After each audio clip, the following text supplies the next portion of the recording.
Сүүлч намчин зочинтой харилцахад бэлэн болсон байна. Ер нь яг ямар зочин өөрсөн байна вэ? Ямар асуудлыг бас манай үзэгчдэд хүргэх гэж байна? Мэдээлэл өгөх ихнээс ихтэй. За тэгээ. Тэгэхээр өнөөдөр бол дэлхийн итгэлцлийн өдөр байгаа. За энэ өдрийг бол барилгын салбарт итгэлийг бий болгоё гэдэг урайнд ор тэмдэглэж байгаа байна. Тэгэхээр манай улс яг энэ өдрийг ямар байдлаар тэмдэглэж байна? Барилгын салбарт аюулгүй. За дээр нь иргэдийн итгэл төрүүлэх байдлыг бий болгохын тулд яг яах ёстой юм бэ гэдэг дээр бид стандарт хэмжилзүүн газрын дарга ган төмөр институт тавиад байгаа. Танд энэ өдрийн мэндийг хүргэе. Тэгэхээр яг энэ өдрийг манай улс яг ямар байдлаар тэмдэглэж байна? Өдрийн хүрээнд ямар арга хэмжээнд болж байна? За тэгэхээр зэрэг ерөнхийдөө дэлхийн итгэмжлэлийн өдрийн тухай бас товч ярихын дуртай баг. Одоо бас 9 жилийн өмнө олон улсын итгэмжлэлийн хамтын ажиллагааны байгууллага жил үрийн 6 дугаар сарын 9-ний итгэмжлэлийн өдөр болохоор шийдвэр гаргасныг Монгол улсын засгийн газар дэмжиж шийдвэр гаргасан 9 дэх жилдээ тэмдэглэж байна. За энэ итгэмжлэлийн өдрийг бол жил болгон одоо тодорхой асуудлуудад бас хандуулдаг. Энэ жил бол барилгын салбарт итгэлийг бий болгоно гэдэг өрөөнд ор. Тэгээ өнөөдөр бол Монгол улсын шадар сайдын албан стандарт хэмжээ зүйн агентлагаас энэ одоо барилгын салбарын одоо баталгаажуулалт, итг хэмжлэл, тохирлын үнэлгээний асуудлуудыг боловсронгуулах сэдвээр дугуй ширээний ярилцлага семинарыг зохион байгуулж байна. За энэ өдрийн анхаарах гол асуудал бол ер нь одоо энэ итг хэмжил барилгын салбарт ямар үүрэгтэй юм. За манай хэрэглэгчид бас мэдэхгүй байж магадгүй итг хэмжил гэдэг чинь өөрөө юу юм бэ? Өөрөөр хэлбэл итгэл бий болгох гэсэн үг л дээ. Ингэх юм бол одоо юун дээр хөр одоо жишээл би барилгын төгөр материал дээр хэлбэл илүү ойлгох. Цемент гэдэг бүтээгдэхүүн байдаг. Цемент гэдэг бүтээгдэхүүнд одоо итгэхийн тулд юу хэрэгтэй? Яах вэ? Ингээ бодъё. Тэгэхээр цемент гэдэг бүтээгдэхүүн стандарттай. Энэ бол сайн стандарттай байх хэрэгтэй. А цемент гэдэг бүтээгдэхүүний одоо жин, доторх марк, агуулгын нэгжээр илэрхийлж, энийг сайн хэмжих хэрэгтэй. Энийг хэмжихийн тулд яах хэрэгтэй? Лаборатори бий байх хэрэгтэй. За энэ бүгднийг одоо шалгаад дүгнэлт гаргах одоо том тэр тохирлын үнэлгээ гэж байгаа. Энэ тохирлын үнэлгээнийг хийдэг одоо ажилтан байх хэрэгтэй. За ингээ энэ бүх үйл ажиллагаа ер нь болж яах нүг юу гэдгийг нь одоо итг хэмжлэл гэдэг юмар дамжуулж хийдэг. Одоо бие биентэйгээ уялдаатай юм зохицоо арга хэмжээ байхгүй.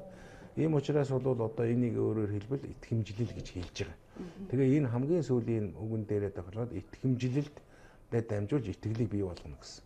Тэгээ өнөөдөр бол энэ семинарт бол энэ стандарт боловсруулдаг улсууд нь үйлдвэрлэгч нь хэмжил зүйчт нь тэгээ төрийн бус байгууллага барилгын салбарын одоо барилга угсардаг барилгын одоо зураг төсөл зохион байгуулдаг одоо энэ бүх улсууд орж яавал бид энэ итгэлийг бий болгох гэж ярилцж байна л да. Тэгэхээр Монгол улсууд яг энэ чанарын одоо чанарын бодлого хөтөлбөр гараад бас удааг байгаа шүү дээ. Өнгөрсөн жил батлагдсан. Тэгэхээр энэтэй холбогдуулаад яг ямар ажлууд хийгдэж байгаа юм бол барилгын салбарт ялангуяа энэ дээр яаж уялдаж байгаа. За энэ дээр бол ерөөс энэ Монгол улсын чанарын одоо анх удаа бий болсон хөтөлбөр юуны 4 жилийн хугацаатай барилгын салбарт яг одоо өнөөдөр ярьж байгаа асуудлуудыг бол энэ тусгасан байж байгаа. Өөрөөр хэлбэл юуны төрөнд барилгын салбарын лабораторийн техникийн түвшин сайжруулах. Өөрөөр лаборатори одоо техникийн түвшинд сайн байхгүй бол юмыг одоо нотлоход хэцүү шүү дээ. Нэгдүгээр асуудал энэ. Хоёрдугаарт олон улсын жишгийн дагуу барилгын одоо чанарын тавих хяналтыг бүх чиглэлээр нь сайжруулах. Барилгач өөрөө зураг төсөл зохион дизайнаас ахуулаад байрна эзэндээ очно гэдэг маш олон одоо үе шатуудтай.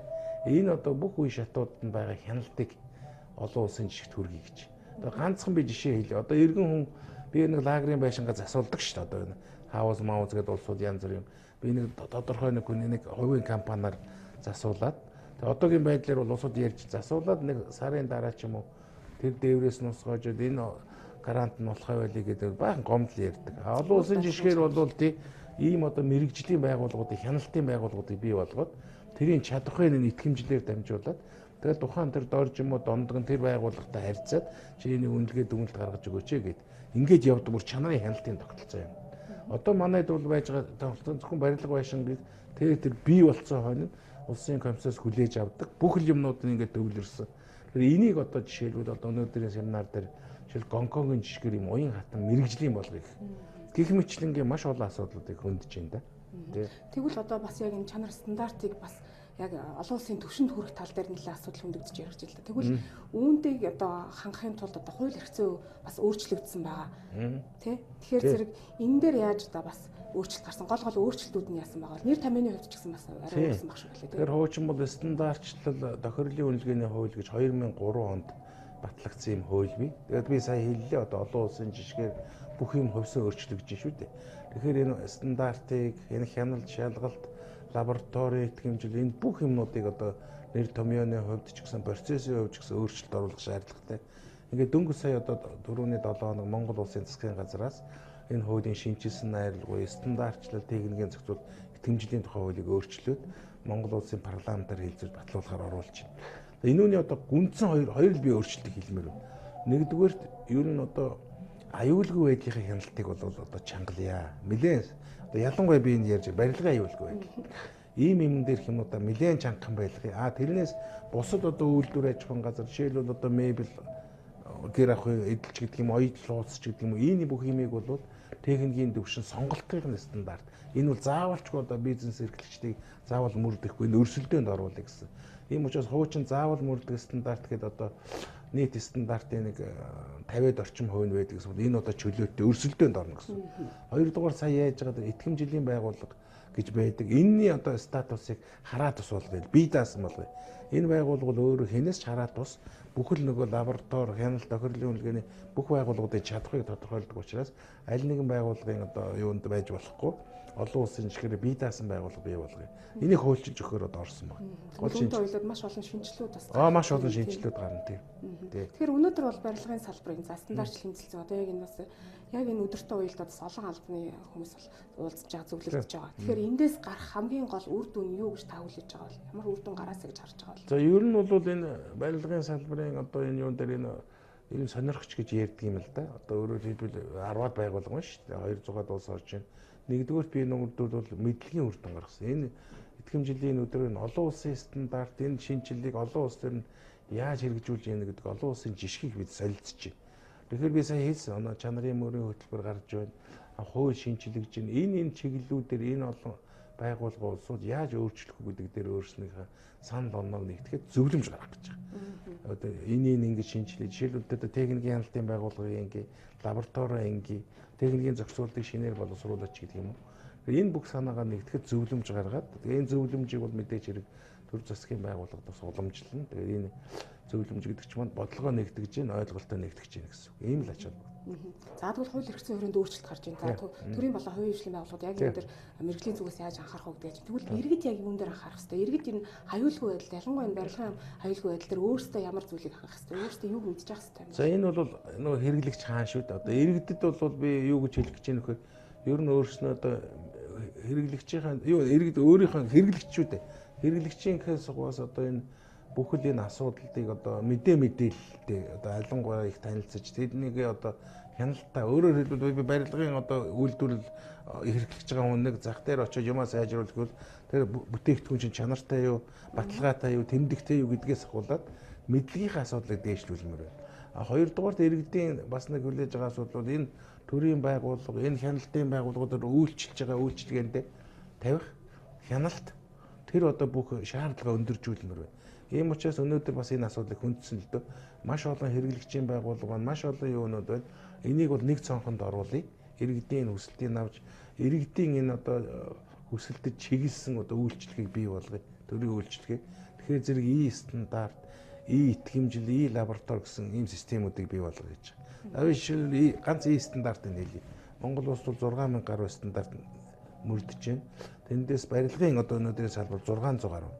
600 гаруй стандарт 10 орчим. Энэ бүх стандартууд нь ямар улсын тоосох гэж ямар байдгийг энэ стандартуудыг бол тэр стандарт цаг хэмээн лөө мэдээллийг бид нэр одоо чөлөөтэй болгож явах жишээ.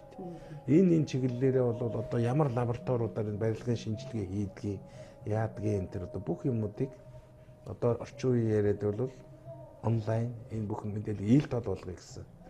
Энэ иргэдэд бол энэ бол хамаатай авах гэж бодож байна тийм. Өөр үзэгчтэй мэдээлэл хүргэж болно. За одоо яг энэ арга хэмжээ бол жил болгон ингээд зохион байгуулагдаж байгаа. Тий. Тэгэхээр зэрэг одоо энэ Монгол улсын ерөнхийдөө бол стандартчлалын одоо тогтолцоог боловсронгуй болох энэ чиглэлээр бол иж үр арга хэмжээ зохион байгуулагдаж байна. Ялангуяа энэ дээр Европын холбооны зүгээс стандартчлалын тогтолцоог боловсронгуй бол 3 жилийн төсөлд хэрэгжсэн байж байгаа. Манай одоо энэ үйлдвэр аж ахуйн байгууллага яамдууд холбогдох байгууллагууд орсон. Тэгэхээр энэ дээр бол эрх зүйн орчингийн одоо ямар ч байсан шинжилгээ хийлээ.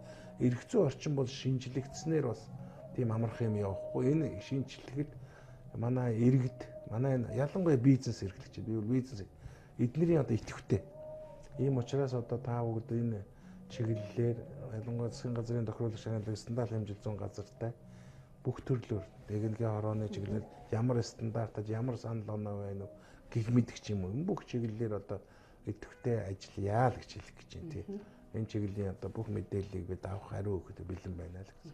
Баярлалаа. За баярлалаа. Үзэгчдээ тэгэхээр бид өнөөдөр дэлхийн итгэмжлэлийн өдөр үүнтэй холбогдуулаад бид стандарт хэмжил зүүн газрын дарга за ганц төмөргөйг урьж за яг энэ барилгын стандарт аюулгүй байдлаар юуг анхаарах хэрэгтэй юм бэ гэдэг дээр мэдээлэл авлаа.